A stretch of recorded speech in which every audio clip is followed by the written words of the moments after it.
Welcome back to Common Christianity. Hey everybody, and welcome to another episode of Common Christianity. Today I'm going to ask you if you're doing routine maintenance on your heart. And what in the world do I mean like that? Well, simply put, last week I had to go to the dentist. And I'm going to preface this by saying thank you to all the dentists out there. Thank you more to all the hygienists out there. All of those, I'm not being sexist, I've only ever had a female hygienist. So all the ladies out there that you walk in there and they clean your teeth. All right. Thank you. I got that out there. Now I'm going to say I hate coming to visit you. I absolutely hate, like most people, it's not that I hate going to the dentist. I hate seeing the hygienist. And I say that because my teeth, in my opinion, my teeth just get nasty, okay? The hygienist I had last week is a really nice lady. She did a great job, and she tells me that I have hyperactive or basically very active saliva glands. And what that means is that even on a 3-month cleaning cycle, yep, that's right, I get to pay extra to go to the dentist because my insurance doesn't cover it. I get to go every 3 months, and I sit down and I get 2 questions every single time. John, we need to fix that broken thing up there. That's a whole different story. And I go, yep, but it's fine where it is. And then she asked me that question that everybody hates. How much are you flossing? John, you need to floss more. This plaque buildup is preventable. You can be doing more about this. You need to try harder. You need to do better. You need to take care of this. Now, then she goes in and she starts cleaning. And the little pick doesn't work. They break out that power washer, okay, the industrial grade one. There's a generator running out back. It fires up when I sit down, okay, and she puts her, foot on my forehead and just works that thing. Okay, that's how it feels, okay? But as I go through this, I know I can't be mad at her. I can't be mad at the dentist. I can't be mad at the practice. I can only blame myself because if what she's saying is true, this is my fault. So all I can do is sit there and take the pain. And yes, it hurts, okay? Plain and simple, it just hurts. I hate it. But when I leave and I get out of there, and in my mind, I know you're all trying to see my teeth right now, so this is a really weird video. But when I leave, this lady just sits back. She's like, man, they look so good. Your teeth look so much better. And she usually hints that I drink too much coffee and the staining wouldn't be so bad and all these little things I could be doing to take better care of my teeth. And I know deep down she's right, but I like coffee and I'm lazy. That's the real simple truth of it, all right?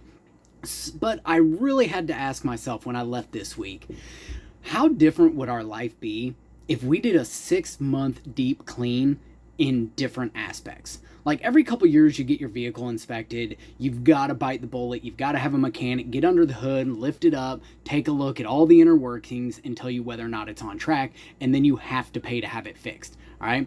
What if I let an accountant or a banker every 6 months look at my checkbook, look at my credit card habits, look at my savings habits? How much different would my financial situation be? If my doctor got to look at the way I was eating and exercising, or lack thereof exercising, how different would that be? You know, because when the doctor asks you, are you exercising? It's kind of like when the dentist asks you if you're flossing. You're like, yeah, I actually walked to the fridge instead of telling my kids to go to the fridge yesterday. So I'm doing great, doc. I'm in great, we'll call this a shape, you know, right? How different would our life be if we really just opened up the hood in more areas? So naturally, since this is common Christianity, how would your heart be if every 6 months you went to your pastor and you said, hey, pastor, I'm going to lay it all out here in front of you. I'm going to open wide instead of your mouth, my heart, and I'm going to let you dig around. I'm going to let you ask. And then, knowing deep down that I've let some stuff build up, I'm going to let you start cleaning. I mean, we say we go to church, and a lot of people watching this probably do, but I'm going to say that's the same as flossing. Or not flossing, I'm sorry. I'm going to say that's the same as brushing. You go in there, you dust it up a little bit on the surface, just enough that you don't taste like coffee anymore, okay? And you go to bed and you move on with your life. You don't think about it anymore most of the time, okay? We're being honest with each other. I know you don't, okay? Pop quiz, what did your pastor talk about last Sunday, okay? If you can't remember, then I'm right. Now, if you went every 3 months, every 2 months to your pastor, an elder deacon, an accountability partner, a really good friend that you trusted, and you said, hey, listen, Psalm 139, as I shared in a couple videos ago, says, search my heart, O Lord. See if there's any wrongdoing in me.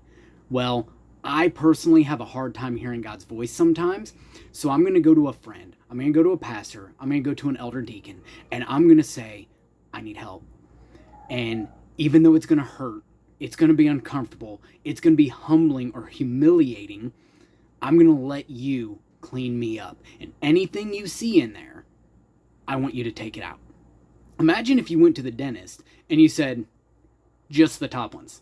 No. Anybody else ever get like popcorn kernels stuck in their teeth? Like that little bit of the popcorn kernel? Hey, dentist, just leave that in there. I like it just fine. Leave that alone. We wouldn't do that, right? Because we know it'll cause bigger problems.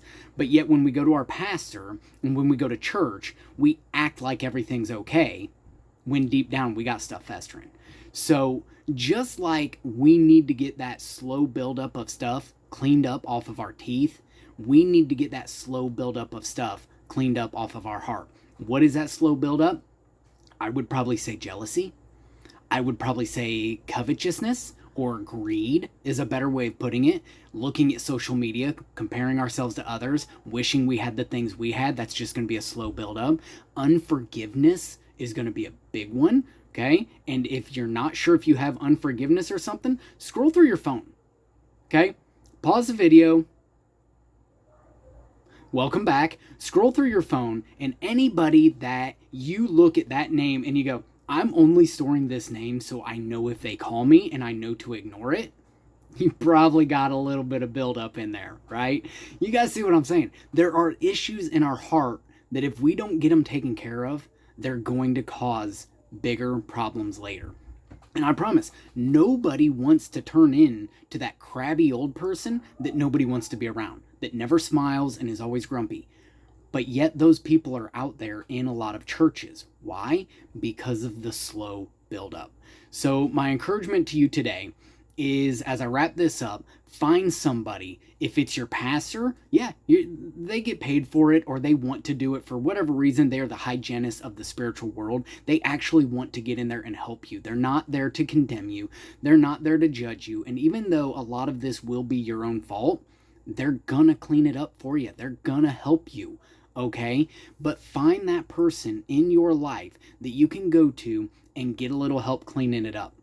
I promise, even though it's going to hurt when you do it, you will feel better afterwards. There's all kinds of scriptures to back it up, and if you don't know any of them, just put me to the test and go let somebody look behind the curtain just a little bit. All right, God bless. Have a great day.